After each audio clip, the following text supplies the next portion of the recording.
1950 کے اندر جب مولانا امام سلطان شاہ آزادی کے بعد پہلی مرتبہ پاکستان جب تشریف فرما ہوئے تو مولا کے حضور میں ان لیڈیز کی خاص جو لیڈ کرنے والی عورتیں تھیں ان کو مولا کے آگے پیش کیا گیا.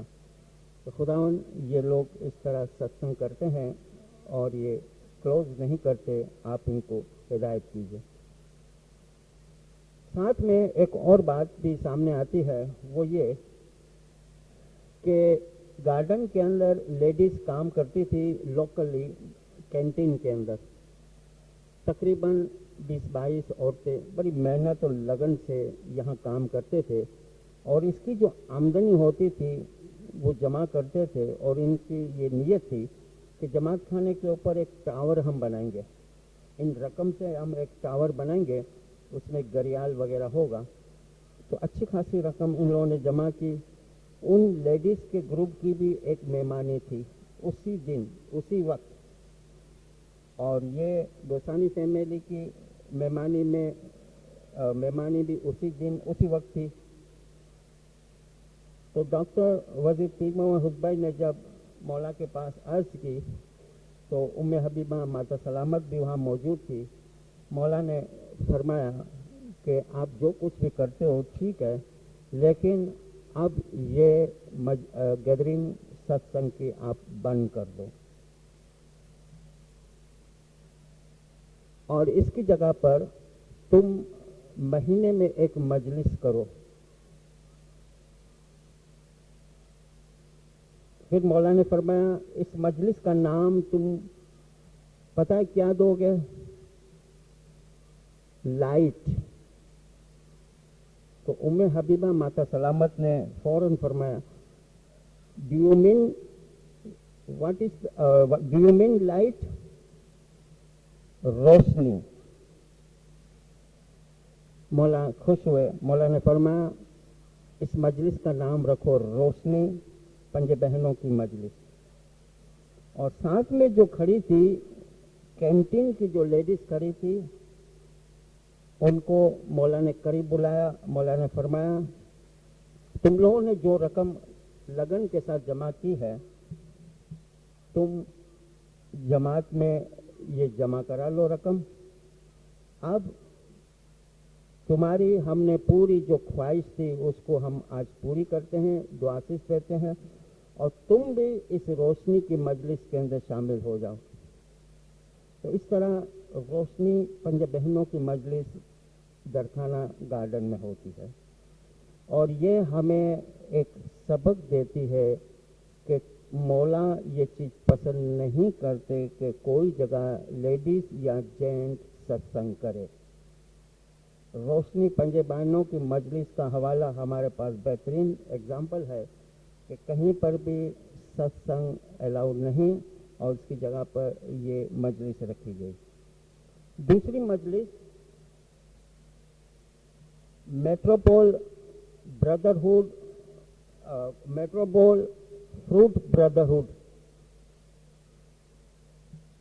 اس کا بیک گراؤنڈ یہ ہے کہ مولانا امام سلطان شاہ 1907 کے بعد ولایت کہتے تھے. ترکش زبان میں ولایت کہتے ہیں پردیس کو. اگر یوروپ جاتے تو اکثر لندن جاتے تھے تو لوگ کہتے تھے کہ صاحب ولایت گئے ہیں, پردیس گئے ہیں. مولا کو زیادہ تر آم بہت پسند تھے تو لوگ کیا کرتے تھے کہ بامبے کے اندر جو والکیسر کا جو بنگلہ تھا وہاں پر اچھے سے اچھے آم مولا کے حضور میں پیش کرتے تھے. مختلف کچھ فیملیز تھی مولا کے حضور میں پیش کرتی تھی. اب مولا 1907 سے یوروپ چلے گئے اور وہاں سے آ کر دیدار دیتے تھے. تو ہمارے دیندار کیا کرتے تھے کہ باقاعدہ اس کو رجسٹر پارسل کر کے یہ آم یا الگ الگ فروٹ مولا کو یوروپ میں بیچتے تھے. اب ایسا بھی ہوتا کہ مولا یوروپ میں موجود نہ ہو اور یہ فروٹ خراب ہو جاتا تھا تو مولا نے ان کو یہ بتایا کہ اب ایسا کرو کہ تم مجھے جو والکیسر میں کافی ٹائم سے یہ فروٹ پیش کرتے تھے، اب تم اس کی جگہ پر ایک مجلس قائم کرو، اور اس مجلس کا نام تھا والکیسر فروٹ بردرہڈ، والکیسر فروٹ بردرہڈ کی مجلس۔ اب یہ چیز تم جماعت خانے میں پیش کرو۔ میں آپ کو بیچ میں ایک مثال دوں، 82 کے اندر جب ڈونلڈ ہیڈ کی پیرس کے اندر میٹنگ تھی تو ماڈاگاسکر سے ایک کپل نے مولا کے لیے بہترین ایک انناس اپنے ساتھ لیا پلین کے اندر، اور ان کو ٹائم ملا کہ 10 تاریخ کو آپ کو مولا کے ساتھ ملاقات ہوگی، تو ان لوگوں نے سوچا کہ 9 کی شام کو اپن پہنچیں گے، 10 کو مولا کے پاس حاضر ہوں گے تو یہ انناس خراب نہیں ہوگا۔ جیسے پیرس پہنچے تو مولا کے سیکرٹری نے بتایا کہ اب مولا کے پاس ذرا ٹائم نہیں ہے، بزی ہے، آپ انتظار کرو، اب مولا 11 تاریخ کو آپ کو ملاقات دیں گے۔ اب پیرس کی ٹھنڈی ہوا اور ایٹماسفیئر کی وجہ سے وہ انناس تھوڑا نرم پڑ گیا۔ پھر 10 کی رات کو یہ میسج آیا کہ اب 11 کو نہیں، 12 کو مولا ملاقات دیں گے۔ تو اس انناس کی حالت ایسی ہو گئی کہ مولا کے سامنے پیش کرنے کے لائق نہیں تھا، آخر اس کو ایک جگہ پھینکنا پڑا۔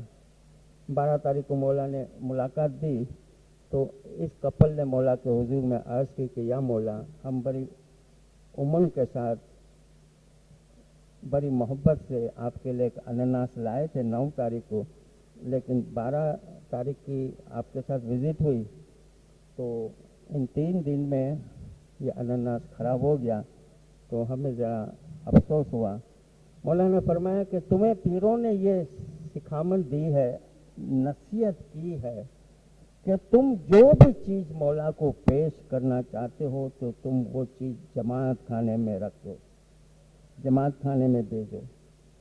تمہیں چاہیے کہ 9 تاریخ کو یہ 10 کو یہ چیز خراب ہو رہی تھی تو تمہیں 9 تاریخ کو یا 10 تاریخ کو یہ جماعت خانے میں پیش کر دیتے ہو تو ہمیں ضرور مل جاتی، لیکن تم نے 12 تاریخ تک انتظار کیا، وہ چیز ہمیں نہیں ملی۔ تو یہی چیز ہے کہ مولا نے ان کو ہدایت کی کہ جس کو مولا کے لیے فروٹ وغیرہ بیچنا ہو وہ والکیسر کی مجلس کے اندر داخل ہو جائے، اور مخصوص لوگ تھے اس کے اندر، اور کسی قسم کا بھی فروٹ وہ جماعت خانے میں لے آتے تھے۔ اب جب پارٹیشن ہوا تو وہی بامبے کے چند فیملی کراچی آئی، تو پارٹیشن کے بعد 1950 کے اندر مولا، اس وقت کی سب سے بڑی 5 اسٹار ہوٹل تو میٹروپول ہوٹل تھی، پورا فلور مولا کا بک تھا۔ تو ان لوگوں نے عرض کی کہ یا مولا، بامبے کے اندر ہم یہ مجلس میں تھے، اب کراچی میں آئے ہیں تو ہمیں اس مجلس یعنی وہ مجلس ہمیں ابھی تک یاد آتی ہے۔ تو مولا نے فرمایا کہ تم یہاں پر بھی یہ مجلس قائم کر سکتے ہو، اور اس کا نام دیا میٹروپول فروٹ بردرہڈ، کیونکہ میٹروپول ہوٹل کے اندر تھے، اس نام پر مولا نے اس مجلس کا نام رکھا میٹروپول فروٹ بردرہڈ۔ تو یہ مجلس اس وقت سے چل رہی ہے، اس کے بھی مخصوص ممبر ہوتے ہیں۔ تو والکیسر کی مجلس اور میٹروپول کی مجلس، والکیسر کی بامبے میں، میٹروپول کی کراچی میں، یہ 2 مجلس اور کہیں نہیں ہوتی، بامبے اور کراچی کے اندر۔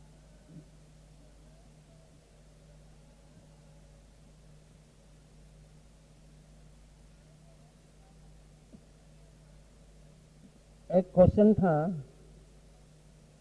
کہ روحانی مجلس کے کیا فائدے ہیں، کیا بینیفٹ ہیں، اور کرانے والے اور جس کے لیے کرائی جاتی ہے اس کو کیا فائدہ ملتا ہے۔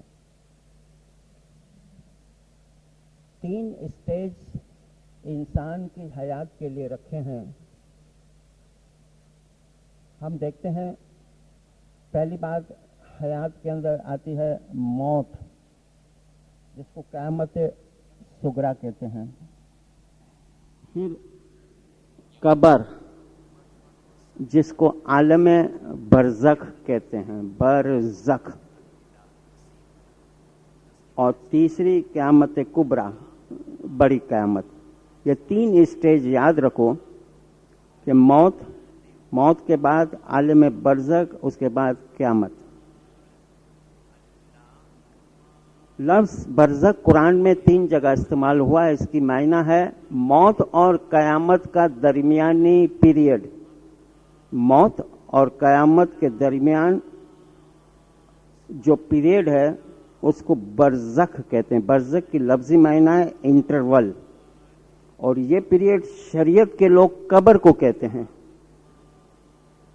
سمجھے نا کہ موت اور قیامت کے درمیانی پیریڈ کو انسان قبر میں ہوتا ہے، لیکن قرآن کی نقطہ نظر سے یہ برزخ کا پیریڈ ہے.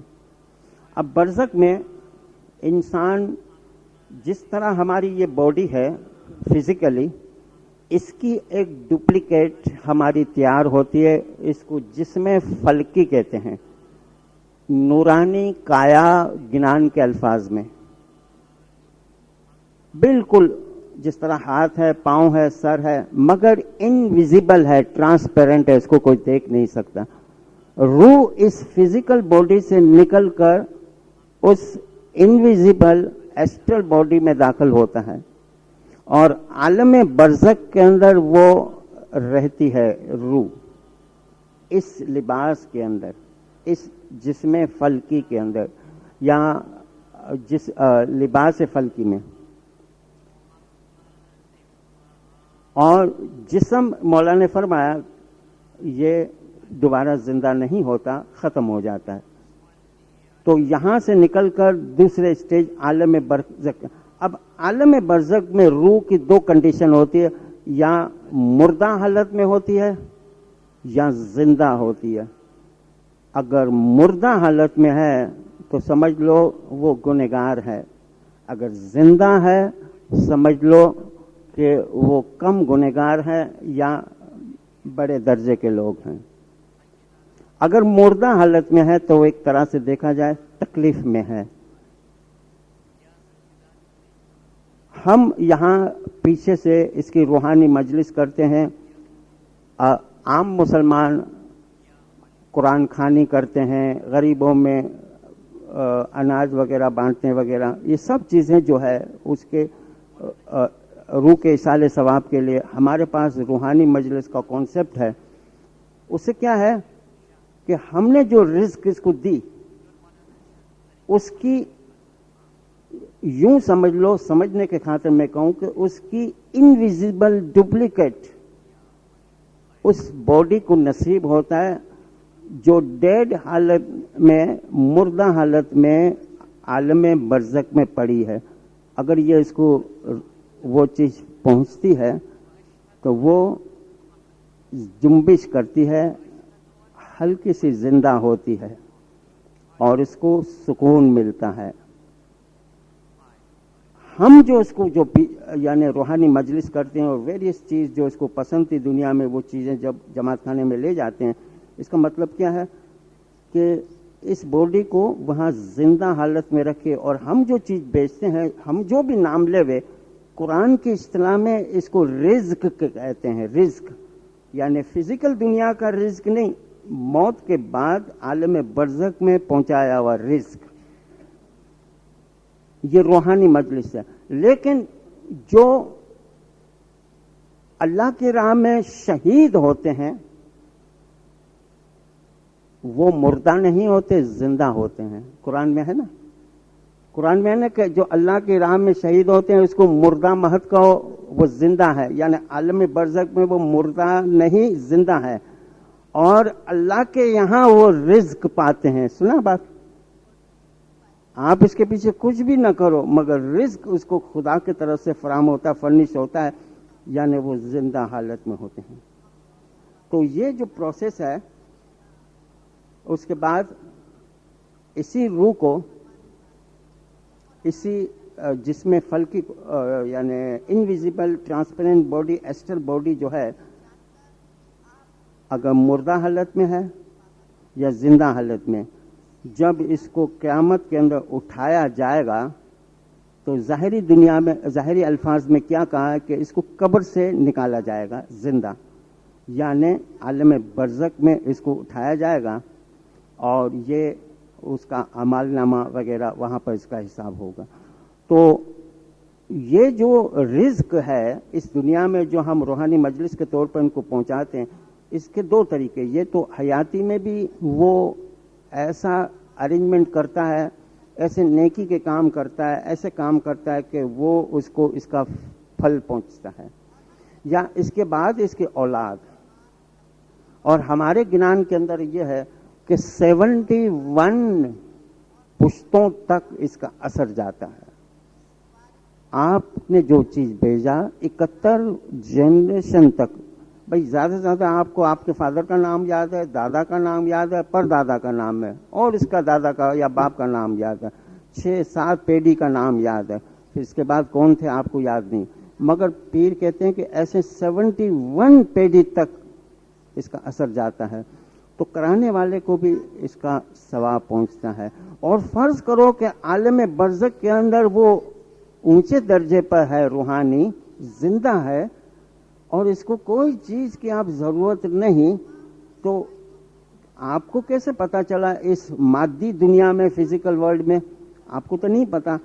آپ اس کے پیچھے جو دعا صفا کراتے ہو تو وہ ریورس ہو کر، کیونکہ اس کو ضرورت نہیں، وہ اس کا ثواب آپ کو آپ کی فیملی میں پہنچتا ہے۔ تو اس طرح کرانے والا اور جس کے لیے کیا جاتا ہے سب کو اس کا ثواب پہنچتا ہے۔ اور یہ چیز کے ساتھ حیاتی کی مجلس کا بھی کوشچن تھا، اور حیاتی کی مجلس سے مراد یہ کہ فزیکلی تندرستی کے لیے، محتاجی سے بچنے کے لیے، یہ تمام چیزوں کے لیے حیاتی کی مجلس کرائی جاتی ہے۔ حیاتی کی مجلس کے اندر اسپریچولی کوئی کانسیپٹ نہیں، اور ہم دیکھتے ہیں کہ ہمارے ناردرن علاقے کے لوگ ایک رسم ہے، ٹریڈیشن ہے، چراغ روشن۔ اب چراغ روشن کے اندر 2 حصے ہیں، 2 ان کی دعوتیں، ایک مجلس دعوت فنا یعنی روحانی مجلس کی طرح اس کی ایک مجلس ہے، اور ایک ہے مجلس دعوت بقا یعنی حیاتی کی مجلس۔ مجلس دعوت بقا جو ہے یہ چراغ روشن میں حیاتی کی مجلس ہے۔ تو محتاجی سے اور بچنا یا تندرستی کے لیے اس کو اگر خواہش ہے، اس کی خواہش ہو تو اس خواہش کو سامنے رکھ کر یہ مجلس کی جاتی ہے۔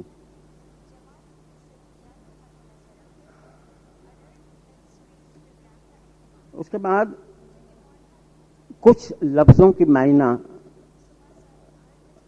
اور وہ ابھی یہ حیاتی کی مجلس کے ساتھ ساتھ ہم فار ایگزامپل ہم ستارے کی مجلس، عام ستارہ نہیں، جب ایک بیت الخیال کے ستارے ہوتے ہیں، ایک مشکل آسان کے ہوتے ہیں، کوئی بیمار ہو تو اس کی تندرستی کے لیے نہیں ستارے پڑے جاتے ہیں، اس کو بھی ہم حیاتی کی مجلس کہہ سکتے ہیں، وہی کانسیپٹ ہے۔ اینی ہاؤ کچھ ورڈ ہیں، خاص کر کے 2-3 ورڈ، اس کی لفظی معنی، ہم گوڈانی کی دعا ہوتی ہے، صلوات کی تسبیح نکالتے ہیں، اس کے بعد ایک لفظ پڑھتے ہیں، دعا روح کو رسان کی وینتی، دعا روح کو رسان کی وینتی، کھشم پٹیاں شاہ تجھے حضور میں قبول کر، ہم پڑھتے ہیں نا، تو رسان کی کیا معنی ہے؟ رسان سندھی ورڈ ہے، اردو میں ہم کہتے ہیں نا رسائی، پہنچانا، رسان یعنی پہنچانا۔ صلوات کی تسبیح کے بعد فوراً پڑھتے ہیں، دعا روح کو رسان کی وینتی، یہ جو ہم نے دعا کی روح کو پہنچانے کی ہماری عاجزی قبول کر، نور مولانا شاہ کریم عظیمہ۔ تو رسان یعنی پہنچانا ہے۔